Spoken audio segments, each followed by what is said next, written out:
다음으로는 신인류 시대 3 하이퍼 커넥티비티 너와 나를 연결하는 새로운 세상을 향해 라는 주제로 장동선 궁금한뇌연구소 대표, 아르나브 카프루 MIT 리서처, 람세스 알카이드 Neurable CEO, 이진하 Spatial CPO 총 4분을 모시고 함께 패널토크를 진행해 보도록 하겠습니다. 아무래도 영어가 함께 제공되는 점에 따라서 뒤편에 있는 리시버를 혹시나 필요하시면은 가서 이제 지참하셔서 들으면 조금 이해도가 높으실 것 같습니다. 4분의 패널분을 무대로 올릴 때 큰 박수 부탁드리겠습니다. 감사합니다.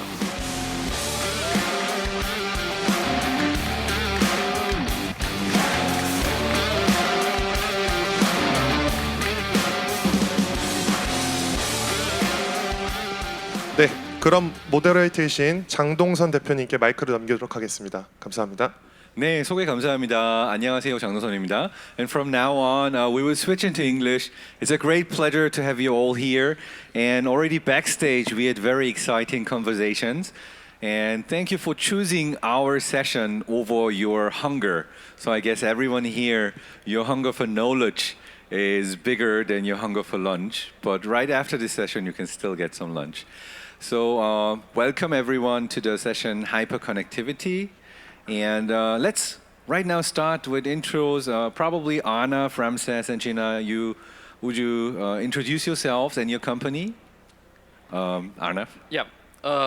So my name's Arnav. I'm a research scientist from MIT. And the area that we work in is called extended computing, which is how do you combine the human mind and AI in interesting ways and in ways that are complementary. So you want to design AI that sort of complements the human mind. And we have, since we're talking about connectivity, we sort of have applications in neurotechnology. And looking at interesting ways to connect the human mind with technology. So I can probably add a few words to Arnav because I was at the MIT Media Lab and it's a really amazing technology. It's called Alcaide. So you wear kind of sensors on your face and you don't need to say something. You can just think of the words and it will read your words you are thinking. So it's kind of a telepathic BMI device and it's quite amazing if you try it out. So I can vote for that tag, Arnav. And Ramses from Neurable, would you introduce yourself and your company? Yes, my name is Dr. Ramses Alcaide. I'm the CEO of Neurable. And we are an AI company that focuses on taking what would be traditionally a large head sensor technology and using AI, we're able to increase the type of data that we pick up from the brain so that we can bring these large scale systems to essentially devices like headphones and earbuds. So these headphones that I have here have these silver marks. This is actually a system that records your brain activity, and we can also do it with in-ear technology as well. And what we can do with this type of tech is create what we call an everyday brain-computer interface. So a device that lets you control your technology, but in an everyday system. So we can do things like track your cognitive biomarkers. For example, imagine tracking Alzheimer's over long periods of time. We can track your focus, so when you're getting tired, and even tell you to take a break when you're tired. And then we can also do hands-free control. So for example, you can put these systems on, and when you think of specific words, for example, right now we have a system that allows us to control Spotify, and we can do play, pause, forward, and all of this is done using just brain activity. Yeah, I also saw the demo of Ramses, and it's quite impressive because you can measure whether someone meditating is deep into meditation enough, or a gamer can really focus on the game and has the attention power. So the range of applications is quite broad and impressive. Thank you, Ramses. And finally, last but not least, we have Jinha Lee, the co-founder of Spatial and Chief Product Officer. Jinha, would you like to introduce yourself? So Spatial is a metaverse platform for culture. What that means is that anyone can easily create a 3D space online where you can host cultural events or art exhibits, or it can be like a casual, friendly hangout. So yeah, I mean, it's a long way to describe what we are building, but we're really just building 3D social network, which is accessible from web, mobile, and VR. That was really concise, but I think it's really impressive because you don't need to go to Fortnite or to Zepeto or a certain platform. I mean, Spatial, what you offer is pretty agnostic. That means you can access this from many different devices, from the web, from mobile, and it's really easy to go. So someone, a friend of mine who knows, he posted on LinkedIn saying, this is so far the most accessible metaverse he ever experienced. So we have someone as a front runner from the metaverse, neural interfaces, and also BMI. So we are going to talk about how these devices or this technology might change our lives in the future. So instead of going into direct business models or what hurdles you experience, I'd like to ask you, what's the vision of the future you are seeing, and how do you try to build a bridge towards that future you are seeing in your vision with your company and your technology? So that future, we can ask, how will humans communicate with each other? So will we use really these brain-machine interfaces and neural interfaces combined with metaverse so we can feel what others feel and hear what they're just thinking? Is that the direction we are going? What do you think, Arnav? Yeah, I think the way technology is evolving, I think we can look back and see where we're coming from, right? So we wear glasses to sort of extend our vision. We wear watches to tell us what the time is. I think all these technologies will disappear into the background and augment our everyday lives in different ways. So you have meditation, you have calmness, mindfulness. You also have, the prompt that we had was, what if you could export two complicated numbers to an AI, and then the computer sort of computes what the factorization is or the multiplication is and gives you the answer. So the computer is, in effect, doing the computation for you. And this device is these kind of devices, you can wear them just like contact lenses at the start of the day and would help you with everyday things. So another demo that we had was, you could speak in English internally, so without opening your mouth, and it could translate into Spanish, Korean. So I could probably talk to you in Korean and understand what you're saying in Korean, and I would just have to internally speak in English. So these devices would be layered on top of your, just like a T-shirt that you wear. So that's sort of, I think, where we're going with technologies, that you could just wear them at the start of the day and use them to extend your abilities. Yeah. So I tried out this device, Alter Ego, at MIT around 2017. And when I heard of Mark Zuckerberg's next wearable device neural interface, where if you wear smart glasses, you need an input mechanism, right? So he will try to read that from a wristband, from a wearable, and you just have to think about your hand being using a keyboard or a button or mouse, and you don't need actually the device to carry around, because the sensor can just read it from your body and give the same inputs. The underlying technology is very similar to what you have with your Alter Ego device. Is it correct? Yeah, so it's interesting. I think when we think of brain-machine interfaces, our first line of thought is it's actually a device that reads electrical activity off the head. But the human body is very interesting. It's a conduit of electrical activity. The brain communicates with, when I'm moving my hand, for example, the brain is actually sending electrical signals to my hand. So there are numerous ways of recording this activity. It's just that, inside muscles, the nerves are, it's a dense combination of electrical and muscular activity. So it's difficult to read off, limbs, for example. But what we are doing is high throughput speech technology, which is you could do a lot, a broader set of language commands. to do control, to translate, to do computation. So it's similar, but it's also depends on where you're putting it on the body. The technology differs. So yeah. So in a nutshell, probably we can describe it like that. We don't need to know about all the tech behind it, but you're aiming towards a device where you just think of things, and the underlying algorithm and the tech will translate that into a system or an output action, what you desire. Right. So that's where we want to go, right? Yeah. Yeah.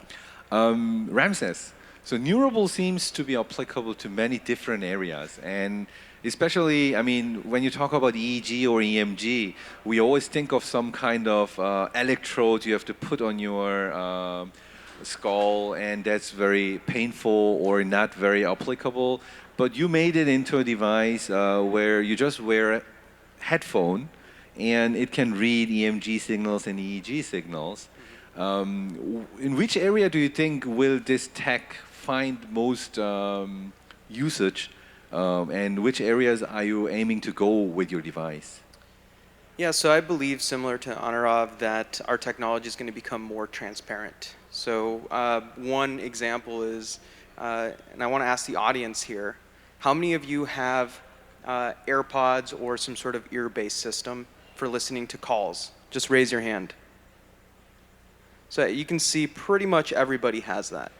And what I believe is that headphones and earbuds are going through transformation. And I believe this not just because it's a dream, but because we're working with some of the biggest companies in the world right now to make this a reality. Where in the future you're going to have headphones or AirPod-like devices, but they're going to record your brain activity. And then that brain activity you're going to use to either track your own health. That's going to be the first stage. Then the second stage is going to be replacing the computers that you have on yourself, which is your telephone. You're going to be able to send text messages using your AirPods. You're going to be able to communicate, similar to Arnav, translate. You're going to be able to, especially when you're talking about augmented reality, what's going to be the mouse and keyboard for those devices? What's going to be an ear-based system, whether it's the rim of the glasses or an Apple AirPod, and that's going to be how you control your technology. And it's not science fiction anymore because this technology is coming, and at least our tech will be out, for example, next year from some of the major headphones providers that you may know. And so that really shows that this transformation is already happening, and it's just a matter of time for these algorithms to collect enough data and further evolve the systems so they can allow deeper integrations and deeper commands that you can do using your brain. And the part that I play in it is, well, we're building the system, and we believe that everyone's going to play a role in it because your data is going to help further improve that technology as well.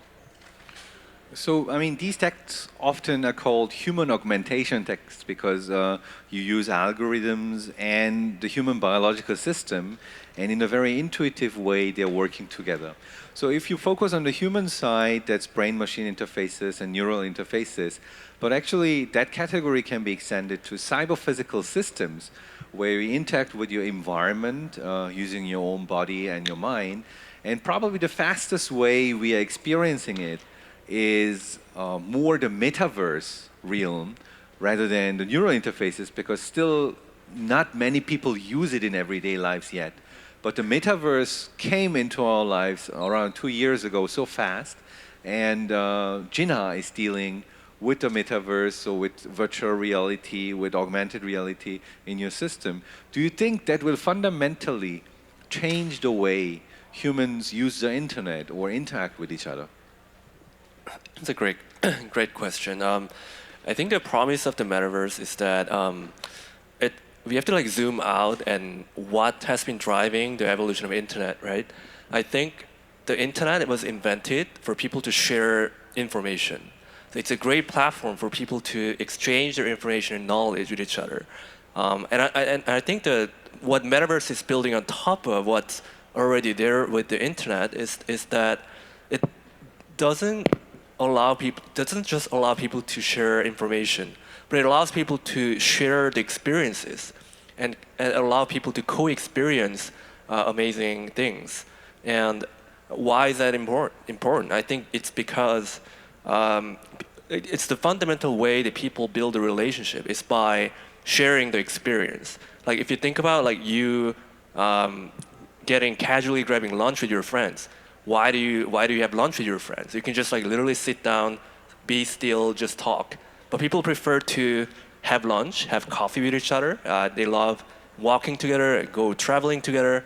The reason why people do that is because by sharing the experience, not just information, that deepens the relationship between people. And I think that's the fundamental promise of the metaverse, by adding one more dimension to the existing internet and existing interface with the computer, like screen, keyboard, and the mouse. By adding another dimension, it opens up this possibility to build the experience and sharing that together. And I think that's how the metaverse is fundamentally changing how people gather and communicate over the internet online. So yeah, that's what we're trying to be, and we're trying to be the most fun and accessible way to hang out, period. So I can add on that as a brain scientist by training, because what you just described, the deepest level of interaction and sharing experiences, if you look at the brain, what happens is, if you are present and you feel the presence of someone, then actually the neural coupling rate, that means our brains are synchronizing and we are feeling and experiencing the same. But if you just use, for example, text-based or a computer screen, that kind of coupling or presence effect doesn't appear so much. So probably a way of improving human interaction is how can we let people connect more intuitively, more naturally with each other, so we can really have this shared experience. So I totally agree to that vision of the future. But since if we are too nice to each other, then it's not fun, right? So let me play the devil's advocate a little bit and say, like, I'm a big friend of this vision. I love to see the metaverse coming into our lives. But if you read the latest news, I mean, Facebook Meta has fired over 10,000 people. All the companies are closing down metaverse developments. How do you see that very recent development? Do you think it's very temporary? Or do you think, okay, that was just a vision of a few and we still have years to wait for that to come true?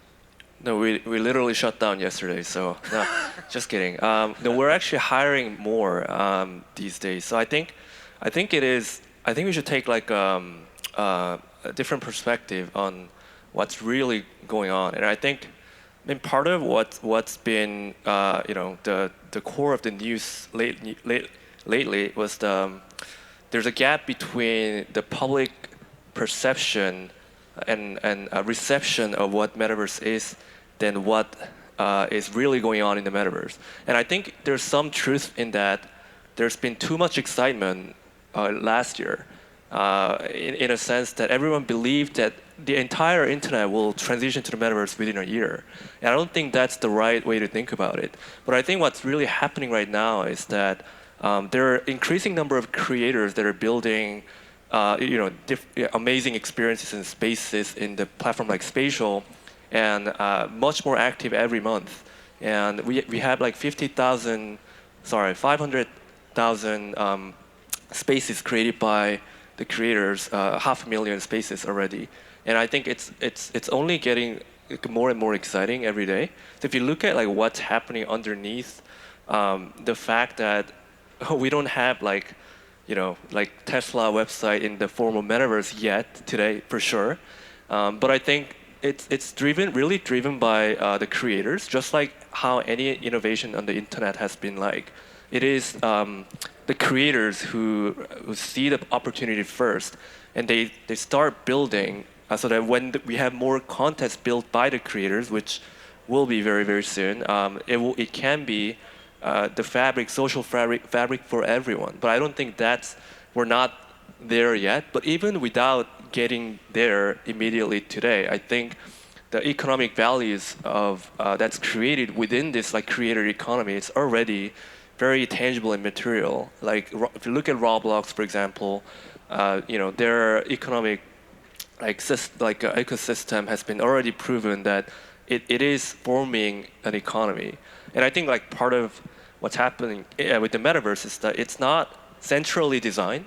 It is organically created and designed by a bunch of different creators with different agendas. It's almost like a forming of different cities. So there's a city like Las Vegas, or a city like Disneyland, like Roblox for games, and Spatial is building a city like New York in the metaverse. And I think we'll see more and more cities forming up, but I don't think we're gonna see like the entire Earth and nations turning into the metaverse in a day. I don't think that's a wrong expectation, but it is very exciting to see this important kind of center in like different cultural verticals where metaverse is being deployed and adopted, and the excitement is like very real. I want to add something real quick to that. Yeah. Like I think what's happening is actually very normal, because what technology did, especially software technology, is that it enabled us to create far more than we can sustain, right? So, think about the early days of the internet. Tons of websites, lots of great ideas, not a lot of users, right? And not a lot of contents. I mean, Yeah. it still has to pile up, right? Exactly, not a lot of content, and so we had the dot-com boom, right? We've seen these waves happen a lot with technology, and I think we're just seeing the same thing happen with the with the metasphere. It's just a lot of people developing, not a lot of people consuming, because it requires different hardware. It also requires different ways of interacting, and through this bust, this is where the companies like Spatial, for example, are going to really come into their own and become the leaders of the space. And then we're going to look back and it's going to be like, wow, you're the Google of the metaverse, right? And that's really, I see that happening, and it's going to keep happening as long as we keep creating tools that are very easy to create for. And that's something that's a really big benefit, but also has this popping of a bubble that happens with technology. And I'd like to probably summarize it as what is needed is experience. People need to experience it in an easy, very accessible way, because only in that way they can change their attitude towards this.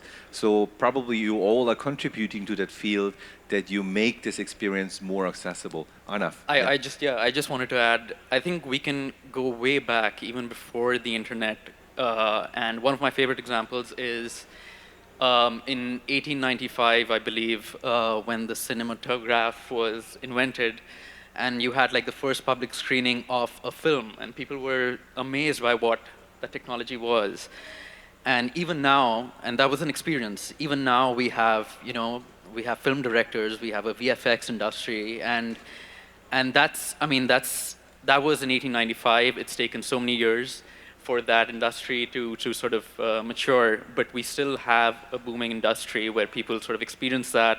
You have spaces in cities where people, you have movie theaters where people experience these films. So, I think the metaverse and all these new technologies, which are new spaces, new experiences, I think are going to bring something similar as well. Yeah. Yeah. So I see we all connect in our opinions in some ways, but let me try the devil's advocate a little bit more and be a little bit evil, because we all believe in the value of this because we are doing that, right? But a lot of people, for example, my old friends in Europe, they would say, okay, I buy it, I like experience, I like connections, but I don't need metaverse, I don't need any kind of games. I can have it in real life the way I have it. So why should I use Neurable? Why should I use Spatial? I can have it in real life. There is no value in using it. So what would be your answer to those people when they say, okay, I can have it in other ways. Why should I have it in the new way? Yeah, I think that one of the best examples of this was the smartphone, right? We had phones, we had MP3s, we had, maps applications where you could go online and type in the address. But the truth is that, there's multiple verticals, but I'm just going to pick one key one, which is like ease of use, right? The iPhone made it easier to use those applications, especially maps, right? And that created an entire ecosystem. Think of a world without something like a smartphone. Uber wouldn't have existed, right? There's a lot of applications that are only for mobile devices. And so what's going to happen is, whether you're part of the early users or the later users, the world is going to move in a direction where that technology is going to be core because it increases the ease of which you interact and you're a part of the world. And so it's not going to become an option at a certain point. And that's just one specific kind of direction as to why, but there's so many. So probably in your product, you would say, if you use Neurable, you can meditate better. If you use Neurable, you can become a better gamer. So in this way, it gives you a value in improving. Yeah, I mean, so for example, if you, the way that I would say it is, if you use headphones, if you use an AR device, if you use earbuds, then wouldn't you want that technology to become even more powerful? Wouldn't you want, for example, think about voice. Voice is one of the most exciting technologies that's out there, but it's also awful, right? If you want to send a message to somebody, you have to say it vocally and loudly. Everyone can hear you. So imagine sending a text message to a loved one, right? Or imagine you're doing it on a bus. Now you're doing it in a noisy environment, and there's going to be a lot of errors. So wouldn't you just want your Apple AirPods to be inside your ear and for you to just think of what you want to text to somebody and it does it? Wouldn't you want to be able to look up information and control your devices in such an easy way that it's just a natural part of how you use things? So that's what the technology enables. It's not just about, you know, like improving your gamer score, but it's holistically, how does this make your life easier? And just like the iPhone made it so that the internet and information is easier for you to get access. Isn't it crazy that we live in a world where somebody can ask a question at a dinner table and get the answer, you know, a minute later? Like, that didn't exist 16 years ago, right? And that's what technology does. It makes information access easier. And so all of these devices that we're talking about here on the stage enable that. We just are not yet at the point where people really understand truly how to use it. Just like, for example, we didn't understand how Uber could have been created before the iPhone. I see. So there's going to be new technologies built on top of it. But I had one kind of funny question to both Arnav and Ramses. So, I mean, I see the use cases you just mentioned, but let's imagine of a situation. My girlfriend is asking, hey, this song is so great. Ah, would you like to listen to this song? I love it. And because of many reasons, you say, oh, I love it too, but your brain thinks differently. Oh, it's boring. And actually, the app reads your mind, and instead of your reaction, it actually plays what you're really thinking. Do you think that would contribute to world peace, or it's very dangerous? Yeah, I don't think that's the best way to achieve world peace at all. Yeah, I think it would be you know, to have a device and constantly display what you're thinking isn't the idea here. I think privacy and ethics have to be part of the design and technology, not only you know, something that you opt into. I mean, I think devices where your intent is being recorded is what we are trying to build, where, you know, you volitionally sort of have an input into the device, into the system. Not everything is recorded, not everything is on all the time. And I mean, I think we think a lot about this during the design and engineering process. For example, you know, our system, we, you know, intentionally made it so that we could record peripheral signals. So you have signals that you could record off the speech system or your hands or your legs.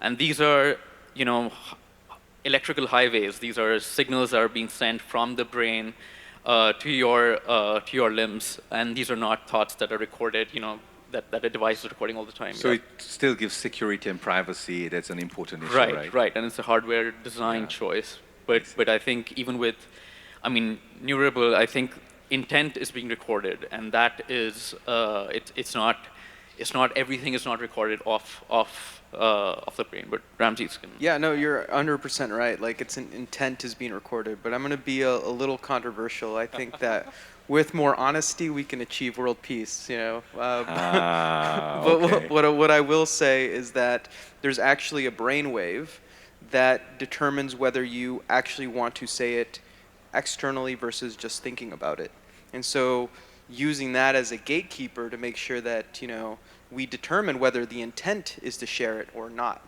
right? And so there's a lot of, I mean, you're talking about your brain, right? It's the most powerful organ in your body.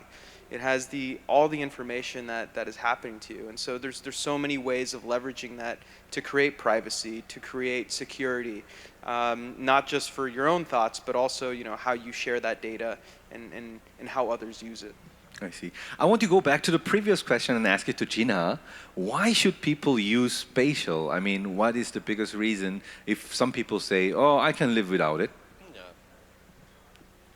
Yeah, I think I really love the question because I think I'm the kind of person who would think that way. I mean, like my hidden agenda is like, how do we help people to use less screen in their life? And I think that is actually some really fundamental question about, what is really healthy for like life. But I think it's important to iterate like why we're using internet today, right? I think the people that you mentioned who are in Europe, I'm sure that they would appreciate the fact that they can communicate with their old parents who are living in different cities, which is very common in Europe, for example. And I think, and if there's a way for people to invite your family to your dinner table, no matter where they are, and have like realistic, like human interaction with them, I think that's the kind of experience that people would definitely appreciate and still love to have. And I think that's the fundamental like North Star of where this metaverse is taking us to, turning the internet more human and more experience-driven and more presence-driven. And there's also like two different things that metaverse can do. Like one is transitioning what's being done offline today into the internet. And there's second category of things the metaverse is doing is the turning what's being done on internet and making it more 3D and interactive and human. And I think the latter is, what I just described as an example is it falls into the latter category. And I think there's some really powerful part about this experience of how do we, even if you don't want to use more screen or more internet, like the things that you do today can be more human and fun and interactive and more fulfilling experience than how it's being done today. And I think also the metaverse is going towards two different directions. One is going towards escape, like described in movies, Ready Player One. So you're building an alternative world. Although everything in this world is not perfect, you try to escape. But the other way, and I think that's a better way to build the metaverse, is, as you said, to connect and build more interactions between different parts of the world and between different people, and that's another direction to go. And it's very funny if you look at how different countries and cultures describe the metaverse. It seems like China or Russia, when they write about metaverse, they go towards the former, whereas often in the US or others, they talk more about decentralized or Web3 kind of approach, where you have more freedom and chances. And I think in a way, how we think and imagine metaverse, there is also very deep underlying ideology and philosophy how people imagine this metaverse, depending on where you're coming from and what you are aiming for.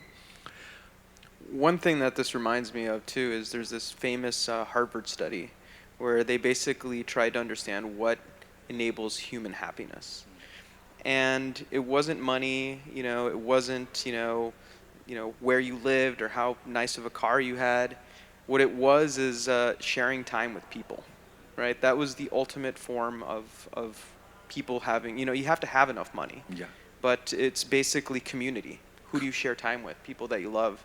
And that's why, like, at least I'm a big believer in the metaverse, because that is, we are all going to be in this hyper-connected world, but at the same time, we're also lonely. Like that's the truth, especially when people are primarily looking at their phone screens. And so, how do we evolve beyond that? How do we bring people together? How do you see your loved ones that are far away in a way that connects you beyond just a screen from Zoom, which is not a good way for people to connect. And you can just measure that from people's brainwaves. Connectability between people goes down. Yeah. And so we're still at step one, but I think that's really going to enable deep connections with people once we really understand and make sure the technology is seamless for individuals. Beautifully said. I Arnav. think one of my favorite sci-fi authors, Kurt Vonnegut, is there's a quote from him that says, what should young people do with their time today? And it's building communities. That's the most valuable thing that people could do. Building communities actually sort of empowers. It has representation in it. And I think that connects to what Ramses and Jinha are talking about as well. So that's actually also the core of our session, I think, hyperconnectivity. How do we bring people together? And I think taking this keyword, probably it's the right moment to bring people together also from the floor to ask questions to Jinha, Ramses, and Arnav. If you have any question, you could raise your hands, and then we can interactively discuss it also with the floor. Thank you. I see a question over there. Hello. Yeah, it was an awesome talk. Really interesting ideas of what's coming for the future. I have a couple of flashbacks to the past, to two movies in the past. The first one is Back to the Future, when Dr. Brown is trying to read the mind of